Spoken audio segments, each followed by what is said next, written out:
Welcome to the video classes. It is the second part to the chapter 2 of history, kings, farmers and towns. So we will cover changing countryside and changing town. So in this we will go through popular perceptions of kings, strategies for increasing production, differences in rural society, and land grants and new rural elites. Okay, so popular perception of kings. Perception means understanding, notion, or idea. Kings have their own ideas about themselves, but people also have their own ideas about their kings. So it is about that.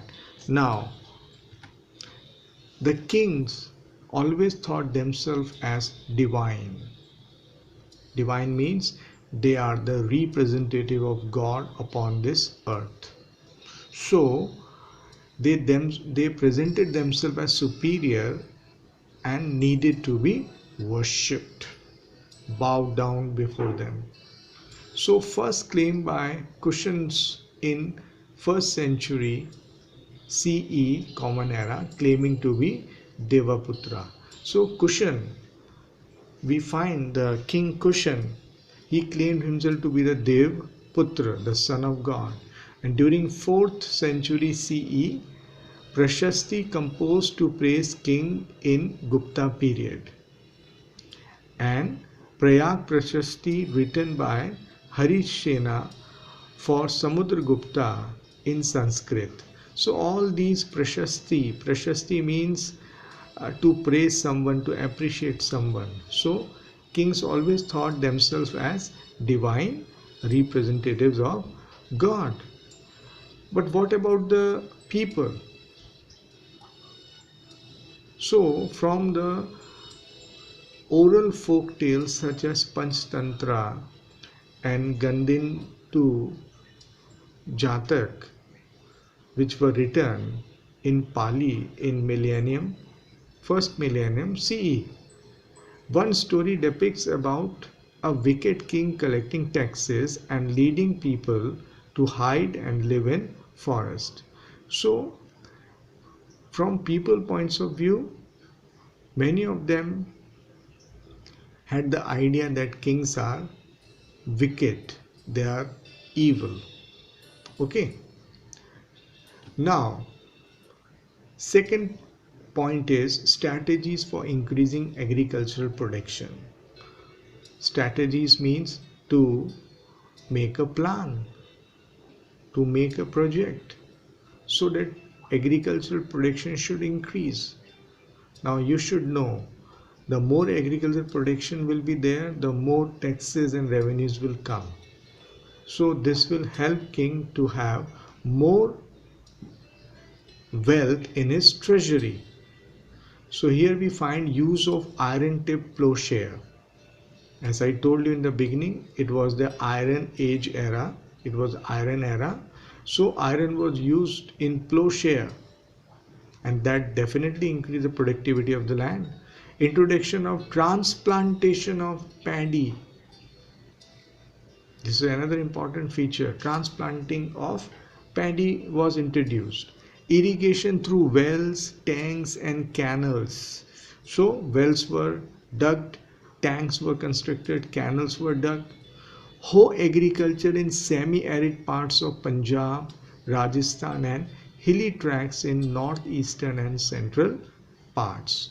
Hoe agriculture was also there. So these are some of the steps which were taken to produce or to increase the agricultural production. Okay, now third important topic is, what were the differences in rural society? Were they all treated equally? Were all equal? Let us see. With the increase in production, differences arose among people engaged in agriculture. It is but natural, differences will arise because some will have huge production, some will have less production. So there will be a difference of economic level. Buddhist traditions refers to landless agricultural laborers small peasants and large landlords. So when you see the Buddhist literature and in their tradition, they're talking about three categories of people living in villages. One, landless agricultural laborers. They were landless farmers. Then there were small peasants. Small peasant mean they were having small land holdings, and large landlords. They were like zamindars having huge property, huge lands. Landlords and heads of village were more powerful and had control over farmers. Definitely those who were economically rich, okay, they began to rule and govern over small peasants. They had complete control over other farmers. Sangam text, the Sangam literature of South, mention large landowners or valelar, plowman or uzavar, and slaves or adi mai. The Sangam literature also talks about division in society. There were landowners, there were plowmen, means simply farmers, and there were slaves also. So slavery was practiced. Thus, differences in rural society were based on control over land, labor, and technology. This is a very important point for you to understand. The differences in rural society was based on control over land, control over labor, and what type of technology you were having. Okay, so land grants, the fourth important topic is about land grants and new rural elite. New rural elite means the zamindar, the landowners. Land grants, let us understand what was this. Land grants by kings were recorded in inscription. Land grants means the land given by the king to a particular farmer or a landlord, okay, where they have to produce the crop, and these grants were like rewards which king used to give to the farmers. Most of the records are generally about grants to religious institutions or to Brahmins. So we find that most of the grants or these type of lands which were gifted, they were either given to religious institutions or to Brahmins who were in villages. Parvati Gupta, daughter of Chandragupta II, was married into the family of Vakatakas in Deccan. According to Sanskrit legal texts, women were not supposed to have access to land, but inscription indicates that Prabhavati had access to land. So there are two views. One, women will not have any land property, but on the other side we find example of Prabhavati where she owned land. So we find that some women were deprived and some were privileged. The inscription gives us an idea about rural people like Brahmins, peasants, and others. There were regional variations in sizes of land donated. As I told you, these lands were donated, these lands were gifted, rewarded, given as a reward, and therefore they were called land grants. Okay, so in different way it was given. Land grants were made to extend agriculture to new areas or to win allies by making grants of land. Then land grants provide an insight into the relationship between peasants and the state. However, groups such as pastoralists, nomads, whom we call nomads, fisher folk, fishermen, hunter-gatherers, sedentary artisans, and shifting cultivators did not keep detailed records of their lives and transactions. So land grants were basically given to those who were engaged in agriculture. But apart from that, there were other professions also like pastoralists, nomads who take care of who rear animals. Then fisher flock, hunter gatherers, and artisans, shifting cultivators. Okay, they were not keeping the records. Now, towns and trade. New cities, urban populations, elites and craftspersons trade in the subcontinent and beyond, then coins and kings. Now, new cities which emerged during this era: Patliputra, riverine root town; Ujjaini, Puhar, Mathura, commercial, cultural and political center. Now, towns and trades. From 6th century BCE, urban centers emerged in different parts of the subcontinent. Majority of towns such as Patliputra, Ujjaini, Puhar, Mathura were located along riverine or land routes. So what do you learn? You learn that most of these towns were located at the banks of important rivers, because these rivers were not only a channel of transportation, but they were also a source of water supply. So even today also we prefer to live wherever water is available. So most of these towns developed at the banks of important rivers. Okay, votive inscriptions give us an idea about town people. In the towns, different types of people used to live, such as washing folk, weavers, scribes, carpenters, potters, goldsmiths, blacksmiths, officials, religious teachers, merchants, and kings. So what do you learn? You learn that the city life is altogether different from the village life. In village, land grants were there. In village, landless farmers were there, small farmers were there, landlords were there, but you do not find them in cities. City create a different environment. Here other professions are more important.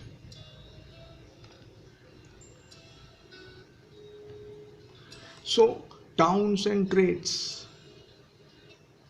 Artisans and traders organize themselves in guilds or shrenis.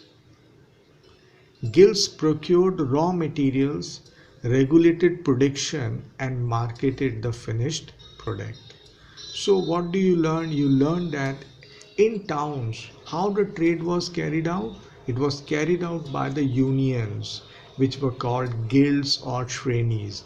Every artisan has its own guilds or shrenis. Okay, and their main function was to procure raw materials, regulate production, and trade them out. Trade was not confined within the subcontinent but extended to East and North Africa and West Asia and to Southeast Asia and China. India used to export spices, fine pearls, ivory, silk cloth, medicinal plants, etc. So these are some of the products which were exported from India to foreign countries, and we were trading with East and North Africa, we were trading with West Asia, we were trading with Southeast Asia and China. Okay, so here, as you see, as I told you, that we carried out our trades to foreign countries also. India had contact with countries on the eastern side along with Bay of Bengal, as well as on the western side with North Africa, West Asia and some parts of Europe as well, as I told you earlier. Okay, so successful merchants were called Masathuvan in Tamil and Sethis and Satvanas in Prakrit.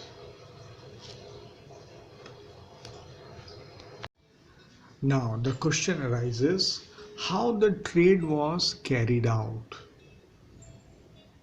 See, in Harappan time, whether trade was carried out in exchange of money, we do not know, or was it a barter system? We do not have solid evidence. But when we study the Iron Age era, here we find that many coins have been discovered. So exchanges were facilitated by the introduction of coinage. Exchanges means the trade was carried out, okay, commodity was given, and in exchange the money was handed over to them. So this idea of coinage, currency, the metal currency originated at this time. Punch marked coins made of silver and copper were amongst the earliest to be minted and used. Okay, there were no paper currency that time, paper was not invented. So punch marked coins were used. They were either made up of silver or copper. Okay, coins were issued by kings, merchants, bankers, and town people. You should know. Coins were issued by kings, merchants, bankers, and town people. The first coins bearing the name of an image of rulers were issued by the Indo-Greeks. The first gold coins were issued in the 1st century CE by Kushans. Okay, so Kushans were basically Indo-Greek rulers. And we find that in their time, not only silver and copper coins, but gold coins were also used. Hoards of Roman coins have been found in South India. This indicates that there was a close connection between South India and the Roman Empire. That time Roman Empire came into existence in Europe. So we archaeologists, historians have discovered many Roman coins in South India. Okay, so we find that people were exchanging their commodities with money. That money was metal coins. Coins were also used by tribal republics. You know, I told you Janapadas and Mahajanapadas. So many times these were also called republics. Example, Yadayas of Punjab and Haryana 1st century CE issued thousands of copper coins. The Guptas also issued gold coins. These were remarkable for their purity. These coins facilitated long distance transactions. From 6th century onwards, we find the finds of gold coins are fewer. Historians are divided on this issue. Some suggest that there was an economic crisis following the collapse of Western Roman Empire. Therefore, decline of long distance trade affected the prosperity of states, communities, and regions. Others argue that new towns and networks of trade begin to emerge around this time, though finds of coins are fewer. Okay, so we have to learn that in town the trade was carried out and coins were they were invented and they were used to facilitate trade. Last but not the least, in this topic you will understand about the deciphering or deciphering, how the meanings of old scripts are understood. So that concept is called deciphering. Okay, so we learned in the beginning that James Prinsep, he deciphered the Brahmi and Kharosti script. Okay, so let us understand something more about his work. James Prinsep, an officer in the mint of English East India Company, was able to decipher Ashokan Brahmi in 1838. The coins of Indo-Greek kings contain the names of kings written in Greek and Kharoshthi script. Remember that James Prinsep deciphered the Brahmi from the edicts which were inscribed on the rocks and pillars by Ashoka, and the Kharoshthi script he was able to decipher from the coins of Indo-Greek kings. European scholars compared the letters in both scripts. For example, the symbol for A could be found in both scripts for writing names such as Apollodotus. Now, historical evidence from inscriptions, interpretation of inscriptions by historians. Remember, the word interpretation is not translation. Translation is literal word-to-word copy in another language. Interpretation is to take out the meaning out of that. So it is found that the name Ashoka is not mentioned in inscriptions. All the edicts which have been discovered in rocks and pillars and stones, we do not find the name Ashoka anywhere. Instead, the king is referred to as Devampiya, beloved of the gods, or Piyadasi, pleasant to behold. There were a few inscriptions which also referred to the king as Ashoka. These inscriptions are also containing such titles. By examining the content, style, language, and paleography of these inscriptions, epigraphists have come to the conclusion that they were issued by the same rulers. But there are limitations of inscriptional evidences. What are those limitations? In exam it may come, so point these important information, note down this important information. Inscriptions have some limitations. Letters may be very faintly engraved. Faintly engraved means now they are worn out. Inscriptions may be damaged or letter missing. It is not sure about the exact meaning of the words. Inscription may not have lasted the ravages of time. Thus, what is available at present is simply a fraction of what was written. Inscriptions may not provide a complete idea about political and economic history. Inscriptions are written from the point of the view of the person who commissioned them. So, the routine agricultural practices may not be recorded in the inscriptions. So, these are important points on the limitations of inscriptional evidences. Please note them down, they are very important.